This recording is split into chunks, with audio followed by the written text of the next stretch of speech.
Bonjour, bienvenue à notre conférence de presse sur les Premières Nations. Nous avons comme invité 3 représentants. Le représentant du mouvement Idle No More, le représentant des populations amérindiennes et le représentant des populations inuites. Nous avons aussi le ministre Bernard Valcourt et le représentant parlementaire Mark Strong. Voici le représentant d'Idle No More. Après plus de 150 ans de conflit, le roi George III, en 1763, signe le traité de paix qui montre les droits des Premières Nations concernant leurs terres et titres. L'Amérique du Nord étant alors une des plus grandes puissances mondiales, grâce à la France qui, elle, tenait le conflit, avait légué ses territoires dans l'Amérique du Nord, donnant alors le pouvoir du commerce de fourrure à celle-ci. La Grande-Bretagne, elle, réalisant que d'être en bonne harmonie avec les autres peuples allait favoriser le commerce, respecte alors le traité. Le traité entend plus précisément que les terres à l'ouest sont territoires indiens. Les Britanniques ont décidé de civiliser les Indiens afin de les rendre communs, tant au niveau des croyances religieuses que du mode de vie. C'est ce qu'on appelle la loi sur les Indiens. Les 11 traités numérotés ont été mis sur pied afin d'aider les Indiens à s'adapter à leur nouveau mode de vie sédentaire et de plus, éviter les conflits entre les Premières Nations et les colons. C'est à partir de 1871 à 1921 que ces traités sont mis sur pied. Certains d'entre eux propulsent le commerce, tandis que d'autres facilitent et encadrent l'ancien mode de vie des Indiens. Les Européens et les Autochtones n'ont jamais arrêté d'être en désaccord un contre l'autre, car malgré l'article 35 qui montre les droits territoriaux des Autochtones, les Européens n'ont jamais voulu accepter les droits territoriaux ainsi que les droits de souveraineté des Autochtones. Ce refus de considération des Européens est causé par ailleurs sur la question de la terre et de ses ressources. Les Canadiens ont toujours appris que les Indiens avaient donné leurs terres et leurs droits territoriaux, alors que la vérité est que le 4 mai 1493, le pape Alexandre VI a décidé de prendre les terres à ceux qui n'étaient pas chrétiens ou non-croyants. Par contre, les Autochtones n'allaient pas se laisser faire. Ils veulent garder leurs terres, mais acceptent de les partager avec les Européens. Mais les Européens, eux, se les approprient. Au Canada, on traite aussi les Autochtones comme on ne devrait pas. On veut les contrôler et les évangéliser. Et maintenant, voici le représentant des Nations Inuites. En 1820, les administrateurs de la colonie ont entrepris des initiatives en but de coloniser les Autochtones. Une expérience d'assimilation fut à Coldwater Narrows.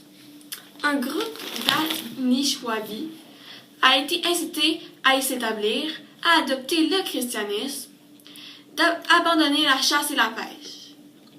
Cette expérience fut un échec en raison de la mauvaise gestion du département des Indiens et de la rivalité entre adeptes de différentes confessions religieuses. Parlons de la loi sur les Indiens. En 1876, le gouvernement a créé l'Acte des Sauvages de 1876, qui est maintenant appelé la loi sur les Indiens. Le ministère était responsable de la gestion des terres, ressources et argent des Indiens, etc.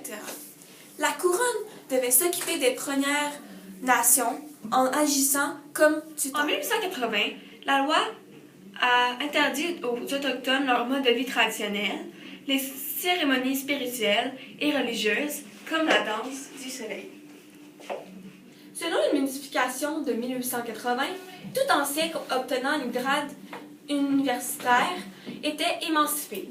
L'émancipation est l'acte par lequel une personne acquiert ses droits liés à la citoyenneté. En 1933, le gouvernement a le droit d'ordonner l'émancipation aux Premières Nations, même s'ils n'ont pas fait de demande. En 1927, en réaction à la revendication territoriale de Nigaz en Colombie-Britannique, on interdisait aux Premières Nations de recueillir des fonds aux fins d'une revendication territoriale sans l'autorisation du département des Affaires indiennes. En 1883, la politique sur les affaires indiennes accordait la priorité aux personnes au pensionnat comme méthode de civilisation et d'assimilation.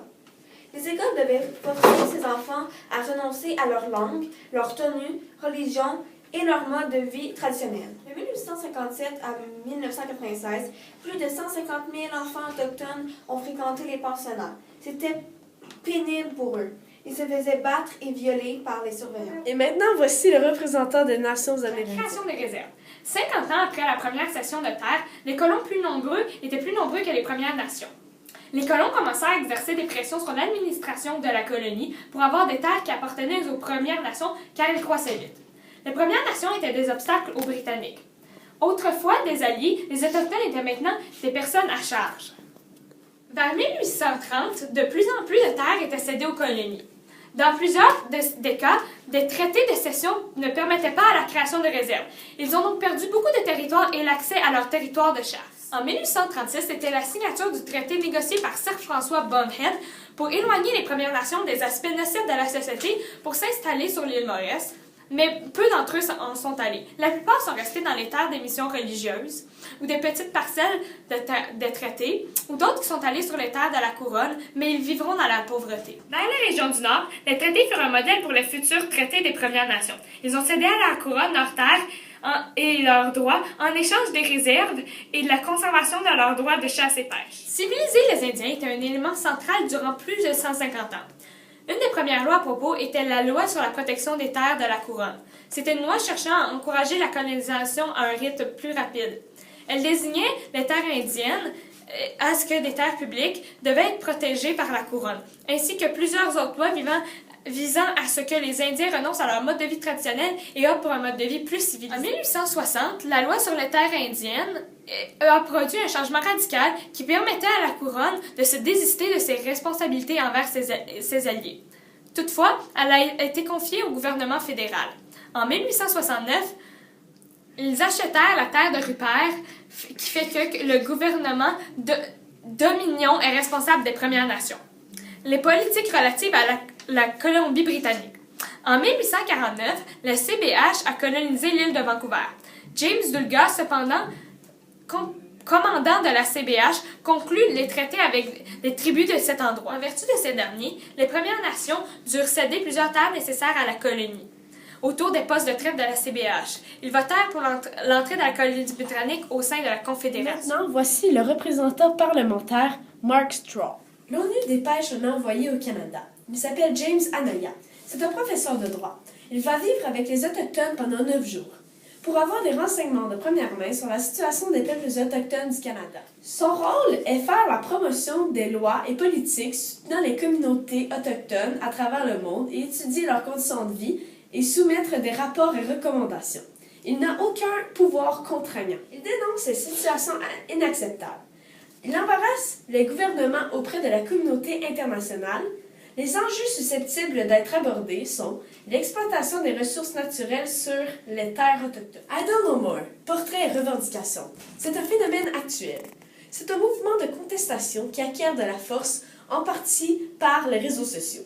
C'est une multiplication des manifestations de l'insatisfaction des Autochtones face aux politiques gouvernementales fédérales. Une rencontre avec Stephen Harper et certains dirigeants des Premières Nations s'est faite.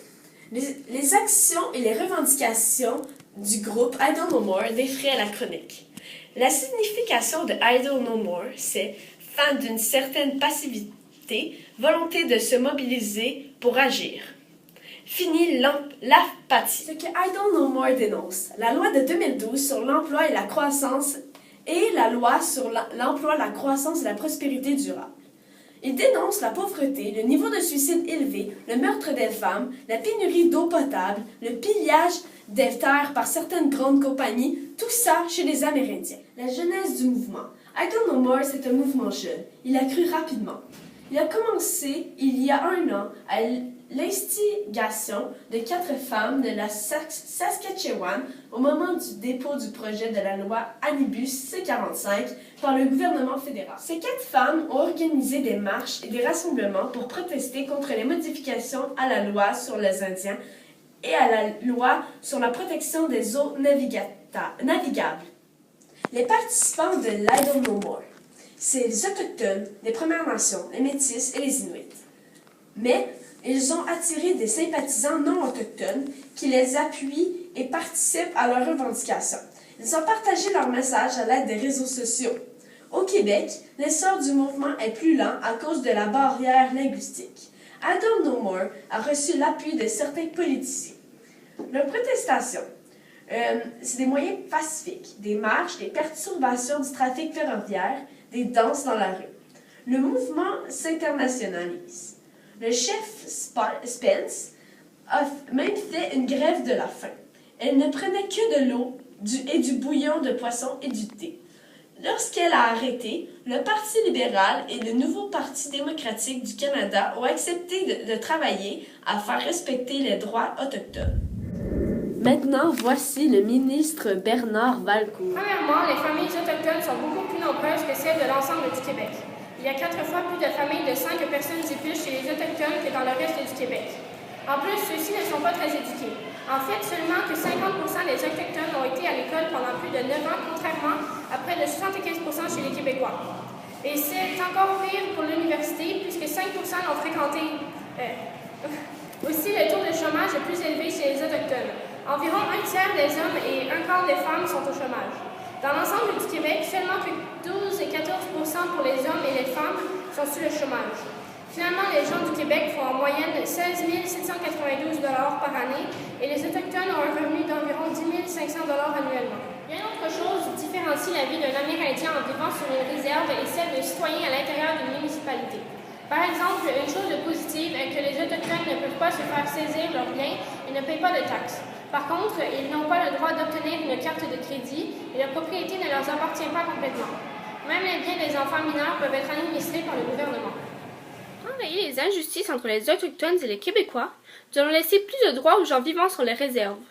Les Autochtones devraient payer des taxes et des impôts comme tout le monde, mais avoir de la liberté sur leurs terres, avoir les mêmes droits que le reste du Québec, ne pas se faire dicter quoi faire par le gouvernement et avoir droit à une carte de crédit. Pour ce faire, continuez les protestations, continuez de passer le message pour que d'autres gens embarquent et que le gouvernement comprenne et les autorise.